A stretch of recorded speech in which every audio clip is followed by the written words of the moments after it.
بابا د پاکستان حکومت دا فیصله کړله چې ټول افغانیان خپل وطن ته واپس ځي. مونږ ول د څه چل کوو څه؟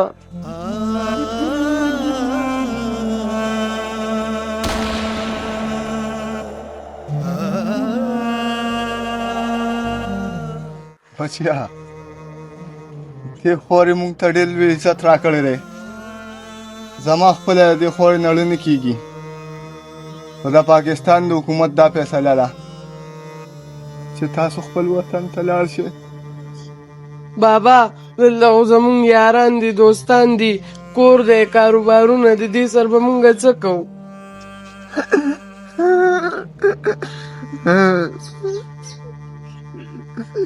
یاره بچیا مونږ له هم خو څه بد نه راځي، خو بد دا کړې وه په دې پاکستانیانو.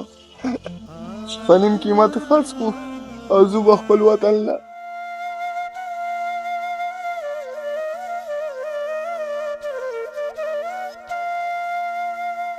السلام علیکم. وعلیکم سلام. بخیر علی بخیر. هلکه دوسته چا راته وې یاره دا افغانان خپل وطن ته ځي نو وی د دوی سره وي څه څاروي ماروي دي وي هغه خرڅي نو خرڅوئ د څاروي تاسو؟ او جی خرڅو یې بس په نیم قیمت یې خرڅو. ټایم را سره کم دی، خپل وطن له ځو. تاسو په څو خوښئ؟ یاره جي ته اوس عجیبه سړی څنګه په نیم بها باندې ورکوئ؟ ولې دلته خو انسانیت دی، مسلماني ده. دا ته څه لکه اوس مطلب دا چې لکه تاسو بېوزه شوئ او خپل وطن ته واپس دی نو ستاسو نه به دا سوداګانې او د کاروبارونو خلک ولې په نیم بها علي؟ سوال نه پیدا کېږي. خو ته صرف ما ته صحیح ریټ ووایه چې صحیح ریټ یې څه دی. زه به کوشش کوم چې د هغې نه دله 100 روپۍ درکړم، خو چې کم یې در نه کړم. د آخر مسلماني ده. یاره جي تاسو مونږ له چې کوم عزت راکړی دی هغه د هېرېدو نه دی او ټوټل سروس یې دی 1.5 لاک روپو دی. تاسو خوښه ده؟ یاره داسې چل دی رورې، تاسو چې زموږ د دې وطن نه ځئ په الله مې د قسم دا زړه مې د پسې چوي. خو اوس چونکې ستاسو په ملک کې هلته امن راغلی دی نو تاسو له پکار دی چې خپل وطن آباد کړئ. دا 1.5 لاک روپۍ وي، دا 1,80,000 روپۍ دي دا واله. او نور چې ستاسو ته د څه شي ضرورت کېږي که نه نو بیا انشاءالله هر څه سره به تاسو ته زه پوره کوم. او تاسو چې هلته خپل وطن ته لاړ شئ نو بیا به مونږ هېروئ نه، مونږ به تاسو یادو او تاسو به مونږ یادوئ.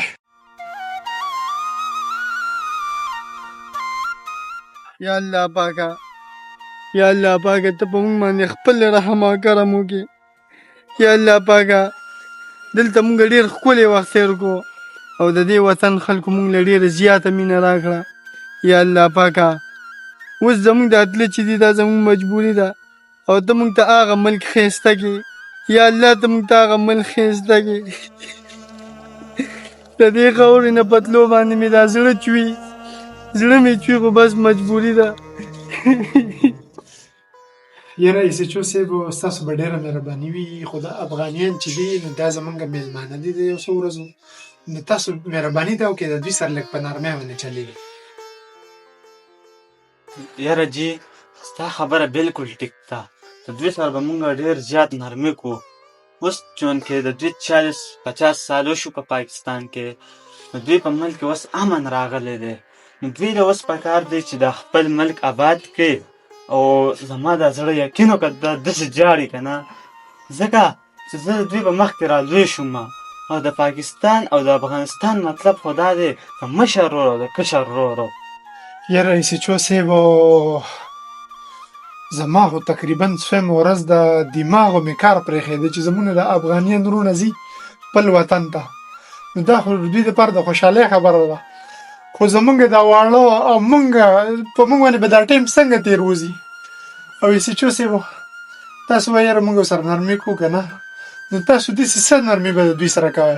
یاره جي نرمي خو دا ده چې په دې افغانیانو کې ډېر زیات افغانیان چې کوم دي هغه غریبانان دي نو حکومت پاکستان مونږ له د هغې مطابق فرقونه راکړي وي. تاسو به داسې چل وکړئ چې د افغانیان به د تورخم د باډر نه اپله واړوئ او هغوی به ځي ځانله. خو نه مونږ به داسې هېڅ چریم نه کوو. دا زمونږ وروڼه دي، زمونږ سره یې وخت تېر کړو، مونږ به دوی ښه با عزت طریقې سره رخصت کړو چونکې اوس زمونږ مجبوري ده.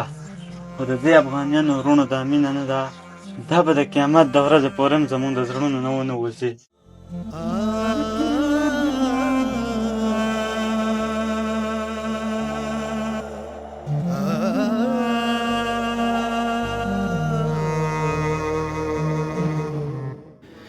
کتونکو دا یو مختصر غونډه کې پیغام مونږ د افغانستان او د پاکستان د پښتنو لپاره ریکارډ کړی دی.